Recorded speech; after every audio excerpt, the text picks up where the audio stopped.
Before we get started, I just want to introduce myself to you all and introduce the center and the intention behind this webinar series. So my name is Miranda Manzanares. I am the project coordinator for Global Social Development Innovations at the University of North Carolina. For those of you who may be just learning of Global Social Development Innovations or GSDI, and for those who are familiar with the center, I want to extend a welcome to you. Thank you again for joining us for this event. I want to start off by providing a brief background and introduction to the center and the work that we do. So GSDI is, of course, located at the University of North Carolina at Chapel Hill within the School of Social Work. And the center was officially recognized by UNC and launched in 2017 with the intention of creating sustainable change for the world's most economically and socially marginalized youth populations through collaborative research, practice, and policy. Collectively, the center has over 40 years of experience in tackling systemic causes of poverty and optimizing young people's access to education and employment. Broadly, the center's work is focused on youth development, but it is situated within the PYD framework and within three primary research cores. These research cores being youth economic security, youth financial inclusion, and youth workforce development. We recognize, however, that we cannot do this work alone, and core to our mission is valuing local expertise and including and respecting the voices and experiences of our global partners. Because of such, we emphasize strong cross-sectoral programs and community participation throughout all the work we pursue.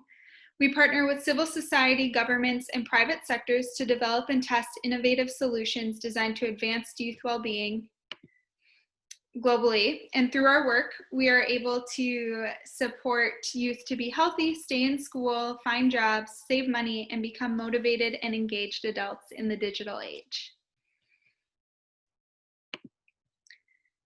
So connected to our values of collaboration, accountability, and transparency, as well as service, GSDI is proud to launch this bi-monthly webinar series. Through this series, it is our hope to bring together researchers, practitioners, thought leaders, students, and community members from around the globe to learn about and discuss prominent topics and issues in global social development work, as well as to gain insight into how we might put these learnings into practice so that we're able to build a community of global development researchers and practitioners whom have the skills to and are committed to addressing the impact of imperialistic research and development practices.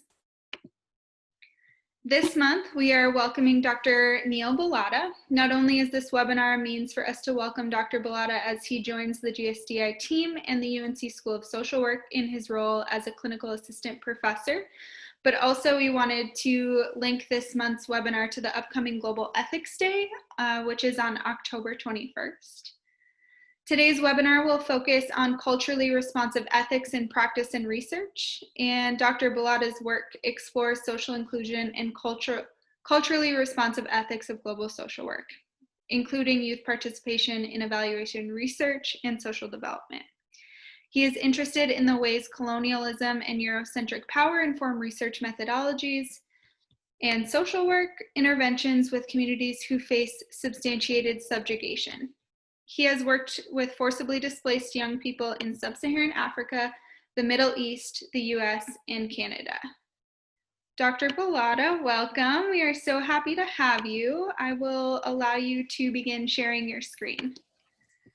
Thank you so much, Miranda. And thank you everyone for coming. I'm so excited to be here today and to share this presentation. So, whoops. Good, Miranda? You can see?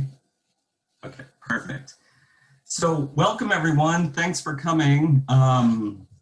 So I'm Neil Bilotta, as Miranda said, and today I'm going to talk a little bit about ethics in global social development research, primarily research, but also practice as well. But before I kind of do that, excuse me, I want to just put this disclaimer out. ethics, global social development, these constructs are massive, they're convoluted, and they're complex, and they vary cross-culturally, right? So just within the confines of today, I'm going to talk about one slice of global development and one slice of ethics. I'm going to primarily focus on research ethics in the global South, and I'm going to talk specifically about Kakuma refugee camp. And if we have time, I'll talk a little bit about practice-based ethics, like as social work practitioners in cross-cultural settings. But first, before I do that, I want to talk a little bit about who I am and my worldviews and my values and my identities and positionalities and how that relates to the work. And finally, what does all this mean? We'll start to offer some implications for future work. So I try to start off anytime I talk, anytime that I'm introduced with a sort of exploration of who I am, right? So I'm a white man, born and raised in the United States. Now, because of that, the worldviews that I learned from sort of day one were embedded in these values, right? Of whiteness, of sort of colonialism, of heteronormativity, ethnocentrism. These are what I was sort of prescribed and learned all through growing up. Now, it's important for me to unpack my identities, period, but especially in the context of this work I do, I want you to just kind of pay special attention to this, right? So when I talk about the work I do, how do my identities and positionalities impact the ethics of the work that I do? What are ethics and who gets to determine them? Right, so going off of what I just shared, I want to share a little bit more about the work I've done, right? And why I'm interested in sort of ethical components of this work and social inclusion and collaborative sort of participatory work. So most recently, I did my dissertation research in Kakuma refugee camp in Kenya, and that's what I'm going to talk about in relation to ethics today. I've also done some work with Syrian refugees in Lebanon. Most of the work I've done has been with forcibly displaced young people. I worked as a social worker in San Jose, California, with unaccompanied refugee minors. And then I did some work in northern Uganda with young people, youth who were abducted and forced to be in armed conflict. So now take these examples, and now I'm my identities, and then these are the contexts that I'm in because of the work I do, because of my interests, right? So when I started to really look into this work, I wanted to know more about, I did my PhD really wanting to figure out how refugee services actually within the US could be more inclusive, more responsive to the needs of refugees who were coming to the US. And it wasn't until I actually started to do research around this that my interest, yes, it's still very much there, but it shifted a little bit because I started to look at the research reports and I started to ask questions around, wait, who's this research for, right? So all these scholars, all these people like me are writing about refugees and their experiences. Is this okay, right? Like, what are we doing with this information? And so I started to look into research, into the literature. And a prominent scholar from an Indigenous community in Canada, this really struck to me, her point. From the vantage point of the colonized, the term research is inextricably linked to European imperialism and colonialism. So here I am. I just shared about some of the places I've been to do my work. What's going on with me here, right? Another quote from a famous scholar, or a big scholar in Botswana, wrote, "Dominant research paradigms have marginalized African communities' ways of knowing and have thus led to the design of research-driven development projects that are irrelevant to the needs of people." So I thought, if I really wanted to start to do work and research and really study the impacts of armed conflict on young people, I thought it was very important for me to really try to find more information about this out, right? So how am I, right? What are the ethical implications of me doing this work? How am I sort of perpetuating imperialistic notions of colonialism, maybe by going into a community and doing research on people? What am I trying to suggest? That these people need my expertise, right? These people, even see how I'm saying it. So I started to get interested in ethics. What are ethics? What are research ethics? And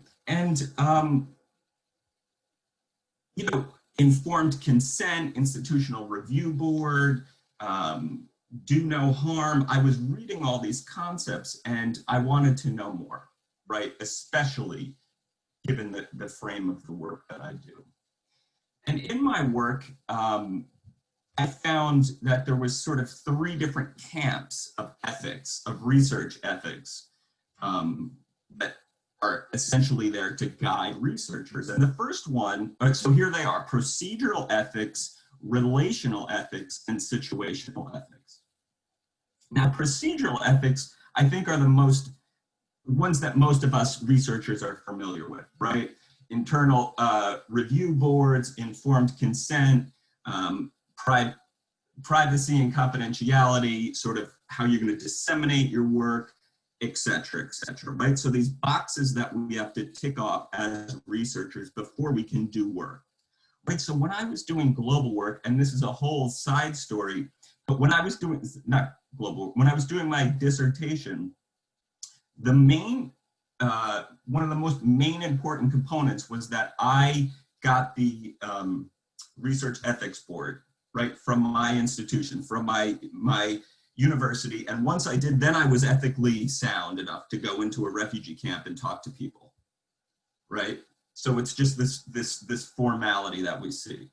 The relational ethics is an area that I really tried to focus on, and I was much more interested in this, right? So this is sort of the connection between the researcher and the participant, right? So what does value mean? What does respect mean? How is respect understood cross-culturally? Why are people, is there a reciprocal process in research, especially with communities who face substantiated oppression and subjugation? Should there be a reciprocal process, right? And so in my opinion, coming into a context, given my identities, my positionalities, my worldviews, I am inevitably I'm coming in with power and privilege, right? And so in what ways can I learn to be reflexive enough to deconstruct these positionalities and identities to maybe minimize or assuage some of the asymmetrical relationships, right? Is there a way to do that? And these is what relational ethics kind of talks about. And then this third component of ethics that also is very much connected to relational ethics is situational ethics and ethics in practice. And so I wanted to talk a little bit about that. Again, procedural ethics, we talked about with, getting confidentiality and getting approval. They don't really talk about the procedural ethics isn't going to guide someone on these much more organic situational ethical moments, right? So I wanted to sort of provide this quick example, and then I'm going to come from less abstract. I'm talking quite abstract, but I'm going to now frame it into some examples. So I was doing my dissertation research, which I'm going to talk about in a minute, in Kenya, in a refugee camp. And my research was about research ethics, which I'll get into. And I was interviewing a young South Sudanese widow. She was about 26 years old. Her husband was killed in the armed conflict, and she had 2 young babies with her. Now, we did the interview. She knew all along what the interview was about. It wasn't about her story. It was about what she had previously participated in research. But at the end of it, and she knew all of what it was about, there was some sort of reciprocal process from me giving it a token appreciation from what sort of I learned from the local community was appropriate. And as I was leaving, she said to me, "Brother, can you do something for my boy? Can you give me some few dollars for my boy who's sick with malaria?" And the boy looked awful. Right? What do I do in that situation, right? So I would know that procedural ethics would tell me, well, I need to keep my boundaries. But in that moment, with my positionality, with my power, with her son in a very vulnerable position, what do I do? How do I act? And where is a guideline around this, right? So let's talk about Kakuma a little bit, refugee camp. So it's way up in Kenya, very rural area right near South Sudan border, near Uganda, near Ethiopia, right? And I just showed these sort of little quick shots of some of the context there to really sort of try to envision me with my power and my privilege and my identities walking into these contexts and talking to people, right? What do I represent? How am I perceived, right? So before I went to go do this research, as I was suggesting, I really went in and looked at the literature around what are appropriate ethics with refugee young people, especially when we're going overseas to do this work in their contexts, not mine, right? And so I start to see that some refugee scholars really talk about ethical principles of research, right? And the words respect, do no harm, reciprocity, right? These words come out a lot in the research. But then there's a group of scholars who really start to challenge that and says, yeah, but what does that actually mean? What is doing no harm with refugee young people? Or refugees, period, or cross-culturally, period. I think you can expand it out. What does doing harm actually mean? And who gets to decide that, right? And another scholar from Germany talked about these constructs just being buzzwords that are extensively used, but really they don't lack any precise definition. So I really wanted to understand, how do these ethical principles translate with refugee young people in refugee camps? So that's what I was interested in. But then, as the literature showed me, I was interested in it, but I also felt like it was my responsibility, right? I'm going to perpetuate exploitive and harmful research practices just by the nature of who I am and me coming into this context. But what ways can I start to really, why don't I try to understand what this means for those I'm working with, right? And so the literature also talks about the responsibility of the researcher. And some scholars even go on to say that failing to do this is actually a lack of respect, and it prioritizes the researcher, me as the expert, right? I might study cross-cultural sort of forced displacement, migration, but I haven't lived it, and I don't pretend to live it, and so I study it. I'm not the expert who lived it, right? And so for me to say these are how you do research ethics with refugee communities without confiding in those communities, how can I say that, right? I think that's unethical. So I want to talk a little bit about the study and moving forward. And so this study, I did a critical ethnography and components of an autoethnography. I was in Kakuma refugee camp for about 5 or 6 months. And I interviewed in a qualitative study 31 refugee young people. Now, refugee young people, it's another construct. How do we define youth, young people? Well, because it's very context specific, the definition of youth. And so I've sort of taken it from a colleague who does work on just this, construction of age with refugees, and also from some residents of the refugee camp who sort of shared with me that youth is around 18 to 35 years. And I did some semi-structured, in-depth individual interviews and focus groups and used thematic analysis.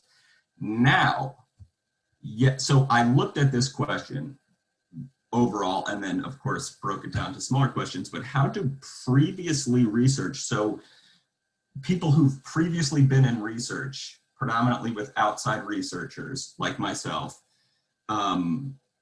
living in this refugee camp, negotiate and make sense of engaging in research. In other words, why did they participate in research? What was it like for them? What were their expectations? Were those expectations met? Why or why not? Right now, the whole first part of this study is all about the paradox in this. I am a white man going in to talk about outside researchers in a refugee camp, right? It's littered with contradiction and irony. So that is a whole nother talk in itself. Instead, I wanted to talk today about what I found, what information was provided to me around doing this, about me as an outsider coming in to do this work from the perspective of those on the ground. So what did I find? Well, there was definitely these expectations that participants of research had, which you would expect, right? And there is, of course, a lot of nuance in what I'm sharing here, right? I didn't research researchers, which is the next part of this, right? To understand more. But what I wanted to just highlight here was the expectations that refugee young people had of research.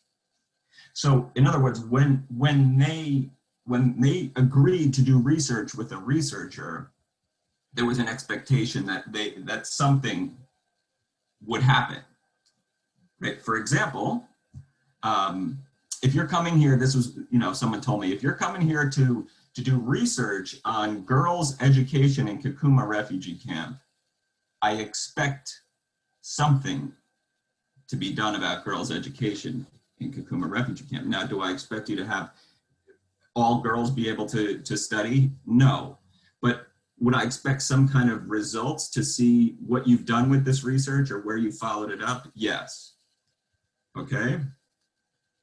So because of that, so there was this expectations that refugee young people had in working with outsiders.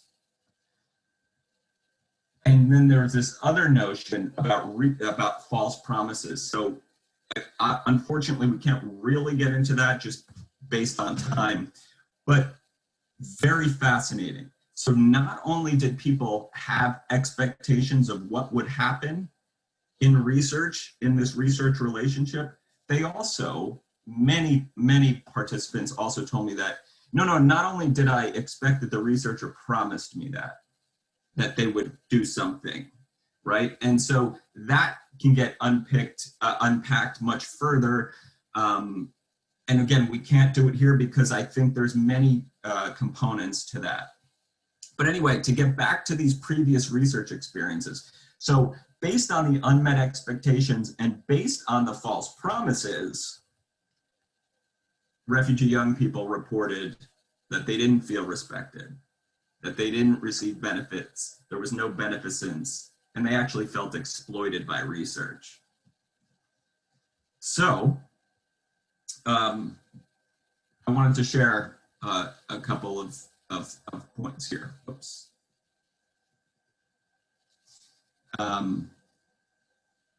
So one person said, researchers, they did not respect us. They neglected us. They have rejected us. They got something from us and they have gone. They disappeared, which means they neglected us. They took us like children because they didn't come and share with us. So, right, so this lack of respect, where I might, as if I'm following procedural ethics, I might just say, of course I'm respecting, I'm being very kind, you know, this is, but now here's a whole different relational component of this. Another participant, if I'm to define the relationship between the researcher and the client he or she is interviewing, I would say it's a kind of parasitic relationship. I feel that researchers, they come get our data, then waste our time. There is no mutual benefit. The benefit is on one side. Oddly enough, that wasn't the only time I heard the term parasite in reference to researchers. So again, if we go back to this piece about the unmet expectations, about the researcher's false promise, there is no exchange, right? So the participants and the researcher are not exchanging according to the participant. And then there was this, this third notion of justice and exploitation. So, participant here from the Democratic Republic of the Congo. And I say that because of the reference to minerals. It's like they, meaning me, us, researchers, are exploiting something, minerals. But instead of minerals, we are the targeted people, us refugees. They are exploiting the information because they are only benefiting. The refugee will never benefit. Now, we can really look at this and unpack this and pick it apart and challenge it, right? Surely research benefits in some ways, but I want to stick with the data because that's what I analyzed and what was there to me. So out of the 31 participants, I had 27 of them, and I'm not going to read through all of these, but 27 of them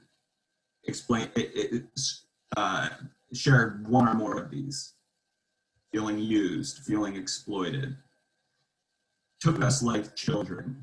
They didn't value us. They neglected us. They abandoned us. They undermine us. We're less than, right? One person said he felt like a donkey by being sort of abandoned, in his words, by researchers. Now, fascinatingly enough, and not fascinatingly in an exciting way, fascinatingly in a very alarming way, there was sort of these three themes that came out around why this happened. I would ask participants, why do you think this is happening? Why are you not getting these? Why are your expectations not being met? Why are you not why is no one following up on research recommendations, for example, with you, and why are you not understanding? And these sort of three different components came out. One was because I'm African, and this isn't a direct quote, but the guy, I'm paraphrasing, said something like, I don't know what you people, meaning us researchers, do with those that you interview in Europe or Canada or the US. I'm sure you continue to be in touch with them, but it must be because we're Africans, right? There's no other way to describe that, this according to this person. That coupled with the fact that, and we're in refugee camps. So you definitely think that I'm uninformed and I'm not gonna have access and I'm not gonna understand what you're doing, right? So really powerful colonial just notions right here. And then the third piece, which came from quite a few participants as well, was around this money-making piece. So check it out. So this person said, so you'll find a lot of these researchers come to ask us a lot of questions, then maybe they are selling our life by the stories. Because after the research, there is a future for them. Maybe they will go and make some publications or write some books, so they sell the research out. Selling stories was a big thing. People talked about it, and people talked about seeing friends on websites or in books or something about their stories.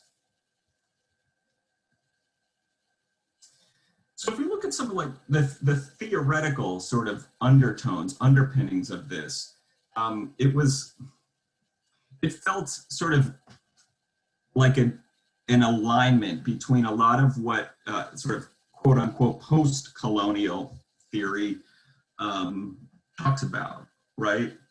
So looking at Edward Said and seeing the way that I saw and the way that it was sort of described in my analysis around the researcher was, you have this asymmetrical relationship between the researcher and the participant, especially the participant who is marginalized, subjugated in a colonized context, right? And so the researcher is the powerful, what's normal, quote unquote. And the refugee is the other. They're otherized, right? So I must be doing something wrong that you're coming from an outsider. This normal person is coming here to study me with their clipboard and write reports about me because I'm doing something wrong, right? Because I'm not okay, because I'm in this refugee camp, right? And so this is where I throw in Edward Said or connected to this intellectual authority, right? So as researchers, we're assuming this intellectual authority. I'm going to go share information about refugees because I can, because I'm a powerful researcher from the global north. I can go in and I can talk to them and then I can spread and I can share this, right? And I'm not this, I know that there's many sort of personal feelings that we can have around this and we should discuss this, and we won't obviously get to discuss it all today, but I think there's a lot of nuance here, but I'm talking again about the data. So what now, right? So I took all of this information in and was really kind of blown away and thought about how can we move forward? So I talked with the participants around in sort of focus groups around, what would you like to see moving forward? If I'm going to go back to Canada, if I'm going to go back to the US and talk to researchers there, what do you want them to know? What do you want them to know about research in Kakuma refugee camp? And one person said to me, before I'll get into some of these, one person said to me, you come in and you ask us these questions, you're reading from this, and he was referring to an informed consent document. You're asking these questions, and then I have to sign and you have to sign. What if us refugees had a document that we gave to you as a researcher and said, now you have to decide, and this is you sign what I need from out of this? I thought that was brilliant, a brilliant idea. So I said, okay, let's work with that. Keep coming. Like, what would you want to see on that? And so this is what we talked about in focus groups. Now, there are many, I just included 4 here, and I'll describe a couple of them. One is provide feedback. Feedback is reciprocity. So people told me,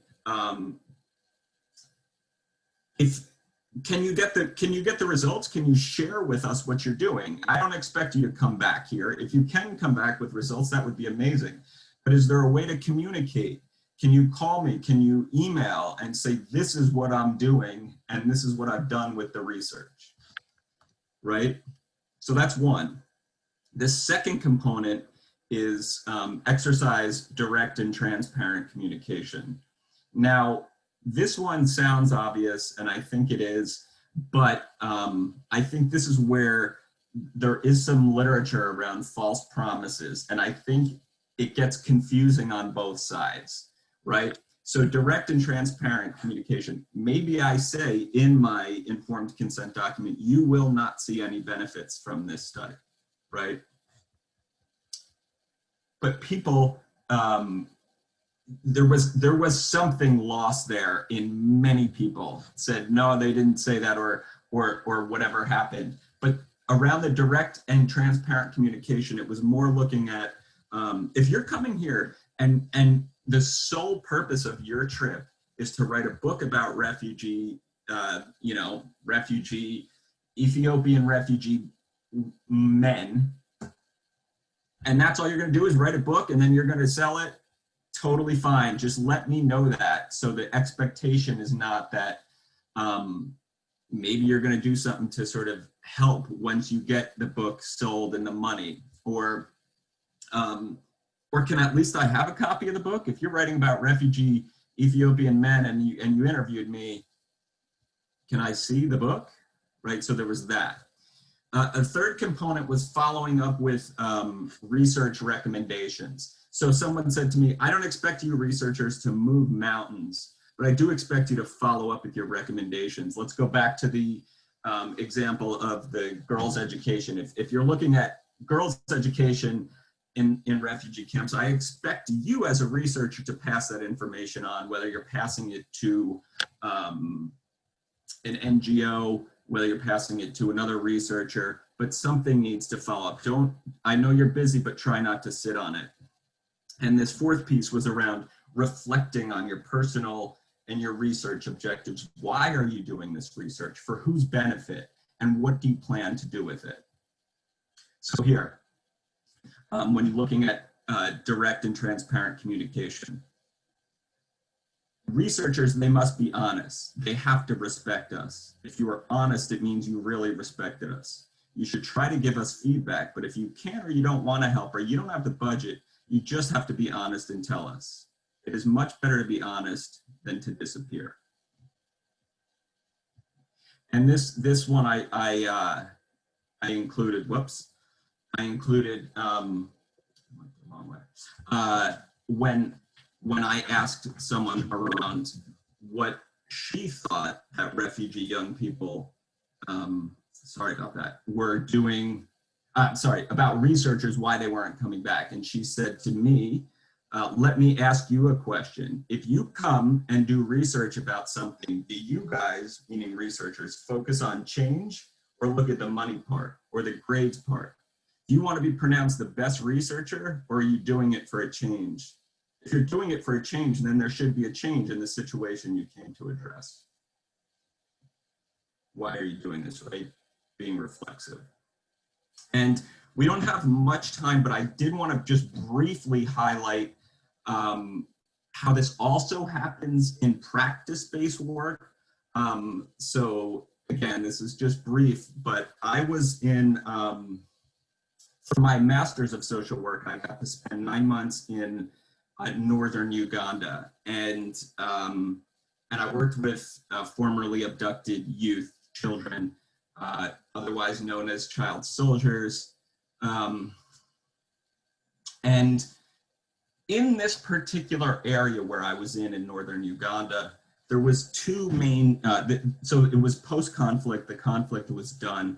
There was two main reception centers for young people to sort of reintegrate them back into culture, into society. One of them was World Vision, which is an international organization. And the other one is called GUSCO. It's no longer there, I don't think. So this was sort of developed by a few local women who were concerned. All of their children had been abducted. And I just wanted to highlight how the difference in ways in which programs can run, right? So World Vision, they prioritized Western-based talk therapy and Christianity, right? So they really, the emphasis, and there are, Christianity is very, very big in northern Uganda, but not everyone.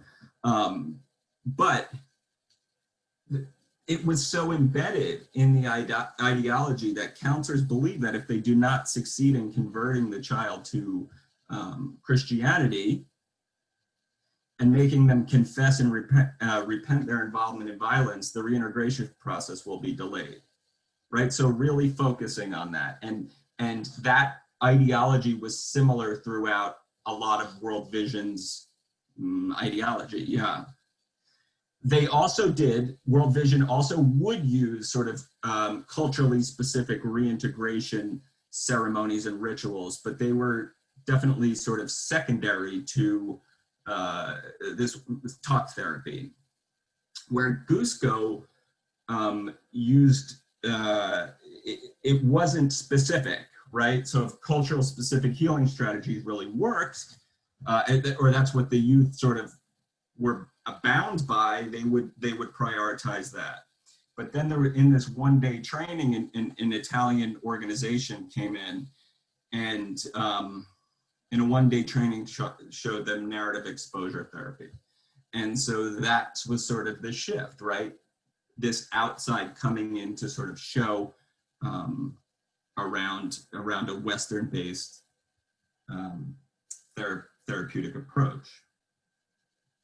So I just talked for a really long time, and I can talk for quite a bit longer, but I also thought it would be nice for us to, for you to talk too, but I wanted to just sort of finish here with some of these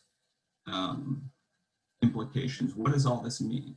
Well, there's nuance, right, that I didn't really get into as much. Excuse me. But I do think that based on some of what I've read and some of the analysis I've found, that as researchers, if we're doing research, we really need to consider diversifying our methods, right? So maybe the Western-based research methodologies that we are just bound to use or sort of been taught to use are great, and they might not be relevant in every single situation, right? That meets that meets the needs and the cultural alignments of the participants, right? And so really exploring ethical components of research with your participants, right? This one I got from the participants, this collaborative exploration of research ethics, right? And so can there be specific research ethic guidelines for Kakuma refugee camp? And can researchers, NGO members, and refugees all sit down at the same table and talk about what's the best way to do this? That is reciprocal, that benefits all parties involved. And then with social work or mental health practice globally, also exploring, we're bound to these ethical constructs of respect, do no harm, right? Again, what are the expectations that participants, that beneficiaries have from us as practitioners, right? And can we consider adapting our supportive therapeutic approaches, modalities to meet the needs and the culture of those in the communities we're trying to support? And then higher education, right? So really deconstructing what we're teaching and integrating global perspectives and integrating anti-oppressive concepts in all courses at all times, right? So it's just a constant fluidity of of various diverse readings, theories, practice methods, et cetera, et cetera. And then, you know, finally, just kind of going along with that, really making sure that diversity is represented throughout, right? All different voices need to be included and participating in higher ed and global, you know, global work, global research. There's my references, and so I wanted to leave about 12 minutes for, I'm sure we could talk for much longer, but I wanted to just give us some time to talk. Miranda, I'm going to stop sharing the screen. And Totally. I just want to, there have been a couple questions that have come up in the chat, and I'm just going to uplift them to you, so feel free to respond. And then folks who pasted those in the chat, if you would like to expand upon that, please feel free to unmute yourself and ask the question. But there was a question regarding your thoughts on participatory research and human design thinking, if you could share about that.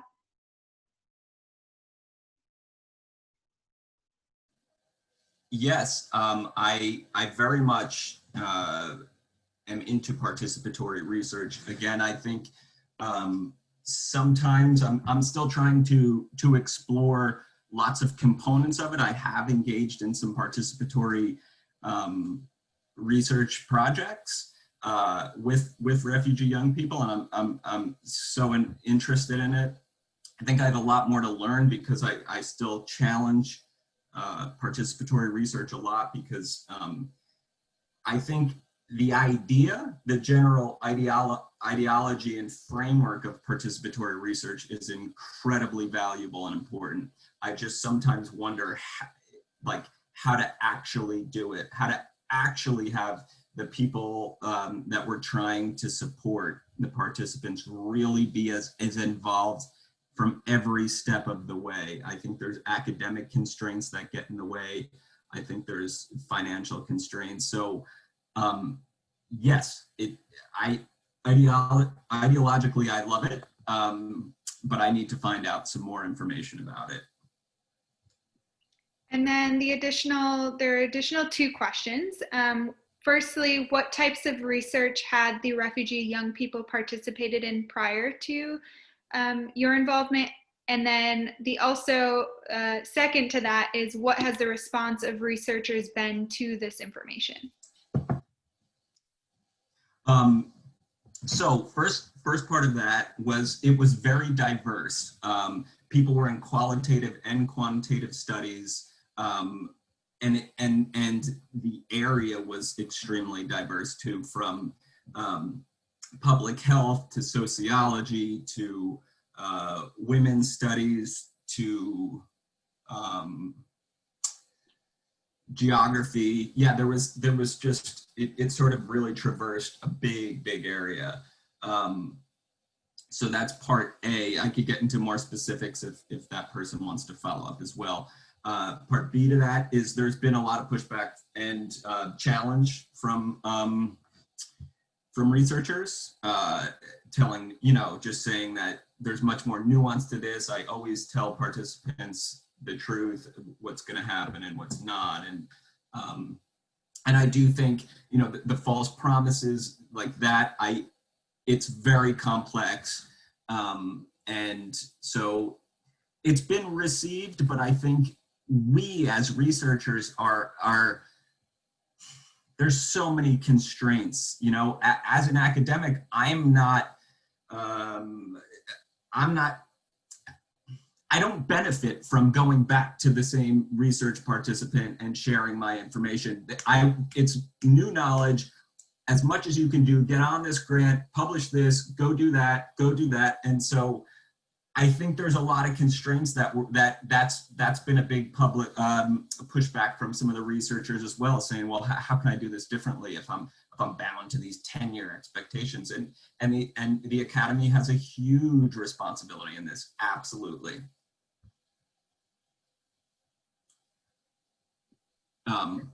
Yeah, so I've gotten lots of different feedback. And it's been challenged a lot, for sure. Wonderful. Thank you for sharing that, Neil. Do folks have additional questions or comments that they would like to bring up? You can feel free to unmute yourself and turn your video on if you're comfortable to speak directly.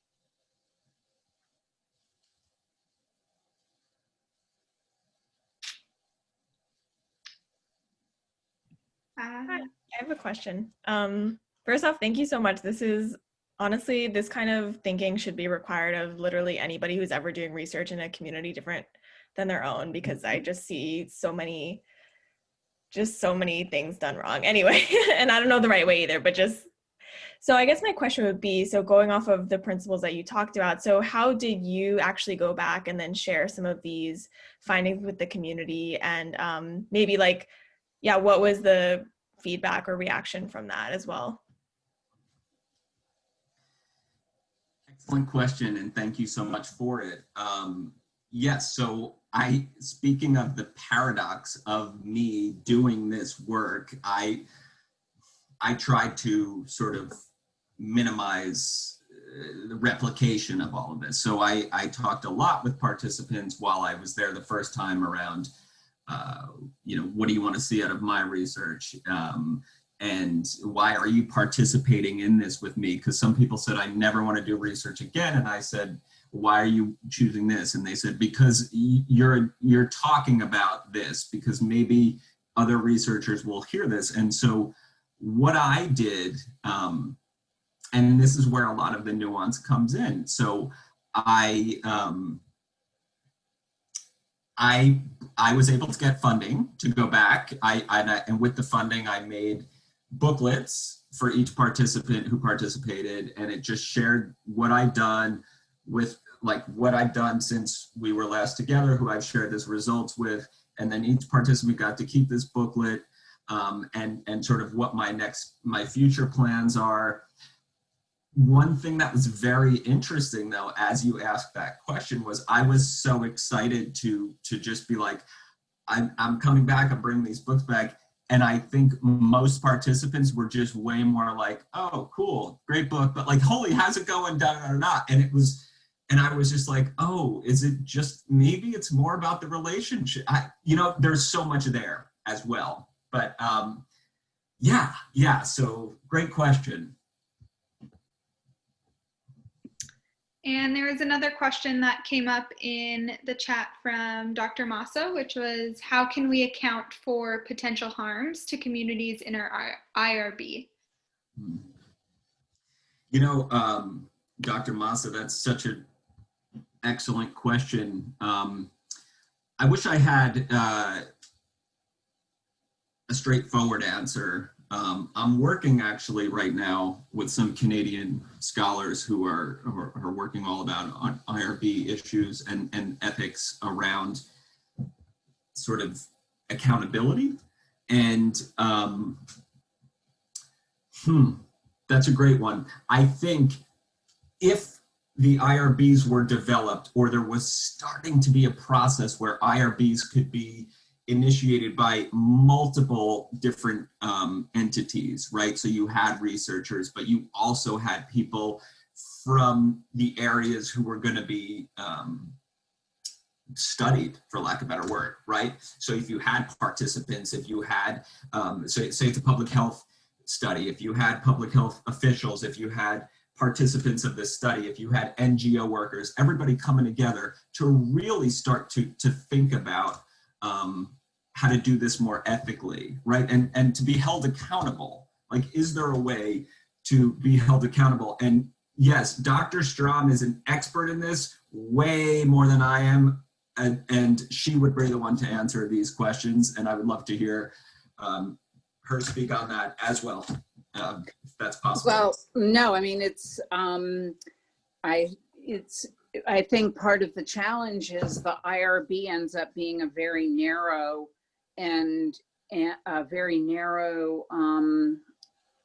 focus, and it's really the floor, not the ceiling of ethical behavior. And also it's really really focused on individual harms and not community harms. And so the part of the question is, how do we build in our own research teams and in our own institutions sort of the will and the questions about kind of looking beyond just human subjects, and really, as you and Rain are talking about, really not just individual human subjects, but communities that end up, even Siler City, you know, that ends up being the, you know, studied to death, and what do they have to show for it at the end of the, all of this. So it's not an answer as much as it's really, I think, the IRB is going to do what the IRB does. And then the question for us is, how do we make a higher standard that's, and also how do we hold each other to it? So that's something we can talk about another day.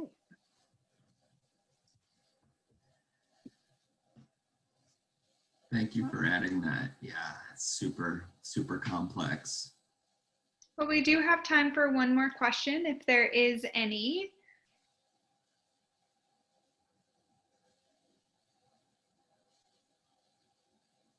I have a question, please.